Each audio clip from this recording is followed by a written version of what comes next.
America क्यों बौखलाया हुआ है? क्या भारत ने उसकी सबसे बड़ी ताकत पर वार कर दिया है? दुनिया में ताकत सिर्फ सेना और हथियारों से नहीं चलती। आज की दुनिया में प्रभाव बनाने के लिए इस्तेमाल होते हैं एनजीओ, फाउंडेशन, थिंक टैंक, विदेशी फंडिंग, मीडिया नेटवर्क और अंतर्राष्ट्रीय लॉबिंग समूह।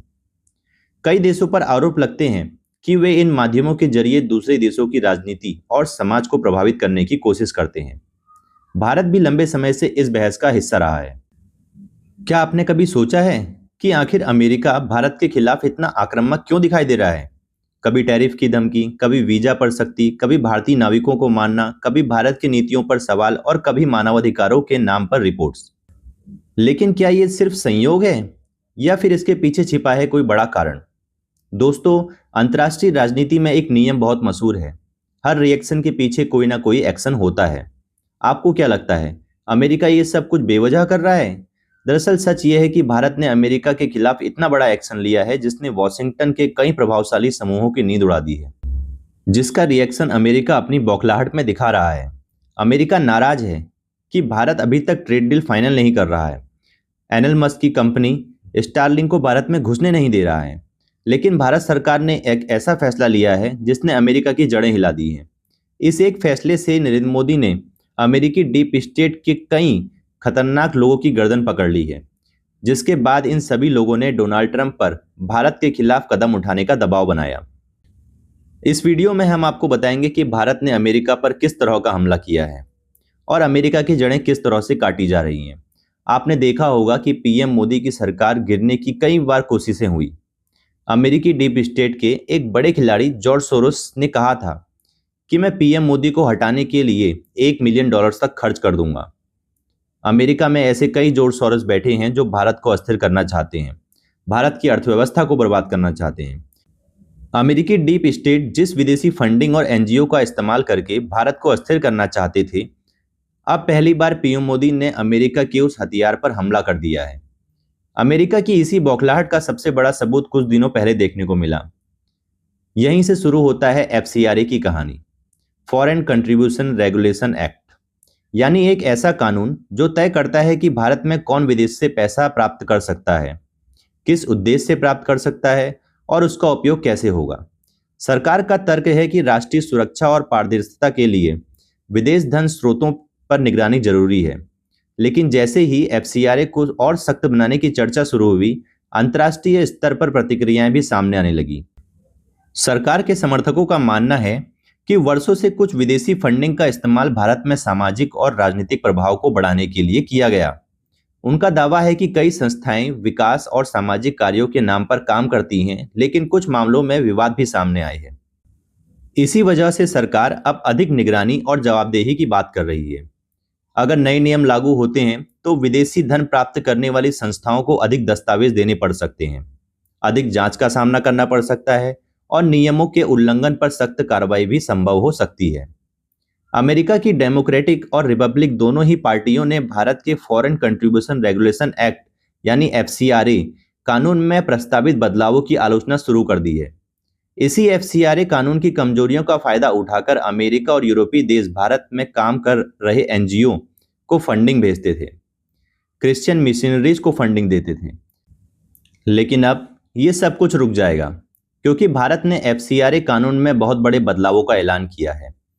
पहली बार अमेरिका भारत के किसी घरेलू कानून को रुकवाने के लिए इतना पागल हो गया है। इससे साफ होता है कि भारत ने अमेरिका पर बहुत बड़ी स्ट्राइक की है। अमेरिका के दोनों बड़े राजनीतिक दलों ने डोनाल्ड ट्रंप से कहा है कि भारत के एफसीआरए कानूनों में जो बदलाव हो रहा है उसे किसी भी तरह रोकना होगा। दरअसल खबर है कि मोदी सरकार 2010 के फॉरेन कंट्रीब्यूशन रेगुलेशन एक्ट में जो बदलाव कर रही है, उससे अमेरिका का भारत में फंडिंग भेजना बेहद मुश्किल हो जाएगा। ये कानून अगर पास हो गया तो अमेरिका और यूरोपीय देश भारत में बैठे क्रिश्चियन मिशनरीज और एनजीओ को आसानी से पैसा नहीं दे पाएंगे। ये बात किसी से छुपी नहीं कि अमेरिका से आने वाले पैसे का इस्तेमाल भारत में किस तरह से होता है। भारत एफसीआरए कानूनों में जो बदलाव कर रहा है उससे अमेरिकी डोनेशन से चलने वाली संस्थाएं और एनजीओ अब गलत काम नहीं कर पाएंगी। अगर ये गलत काम करते पकड़े गए तो इनकी प्रॉपर्टी जब्त की जा सकती है, इनके अकाउंट्स को फ्रीज किया जा सकता है। सरकार ऐसे एनजीओ और संस्थाओं पर नियंत्रण और भी ज्यादा बढ़ जाएगा।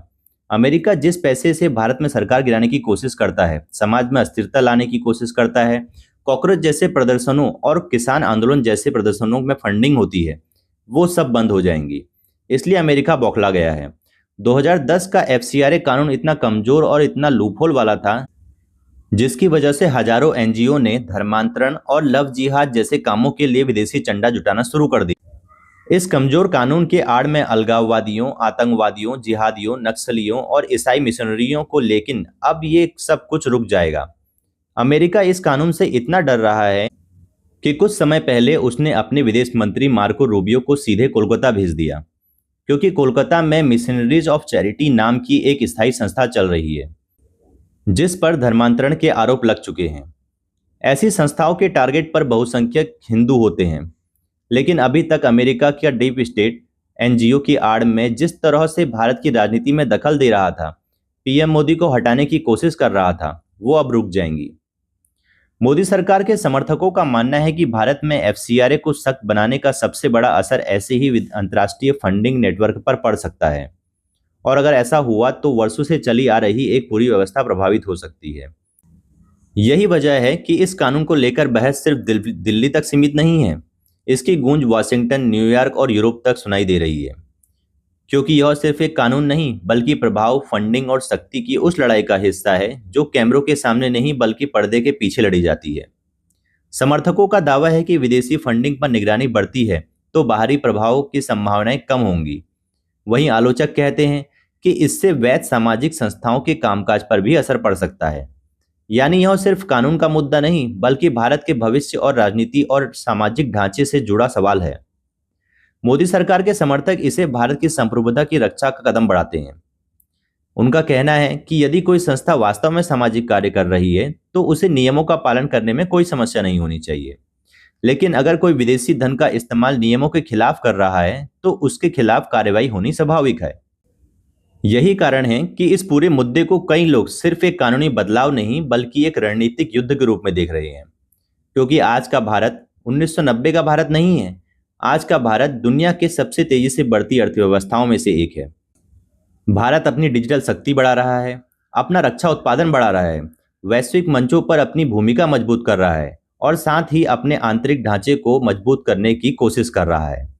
यही वजह है कि भारत का हर बड़ा फैसला अब दुनिया की नज़र में आता है। तो क्या अमेरिका की नाराजगी वास्तव में एफसीआरए से जुड़ी है? क्या विदेशी फंडिंग पर सख्ती से भारत का राजनीतिक परिदृश्य बदल जाएगा?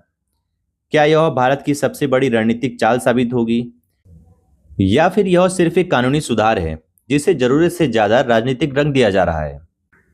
इस सवाल का जवाब आने वाला समय देगा, लेकिन इतना तय है कि एफसीआरए को लेकर शुरू हुई बहस अब सिर्फ भारत तक सीमित नहीं रही। इसकी गूंज वाशिंगटन से लेकर यूरोप तक सुनाई दे रही है, और यही इस पूरी कहानी को इतना दिलचस्प बनाता है। अगर आपको लगता है कि भारत को अपनी नीतियों पर पूरी तरह स्वतंत्र होना चाहिए तो वीडियो को लाइक करें, चैनल को सब्सक्राइब करें और कमेंट में बताइए, क्या एफसीआरए में सख्ती भारत के लिए जरूरी है या इससे सामाजिक संस्थाओं के कान पर असर पड़ेगा? धन्यवाद।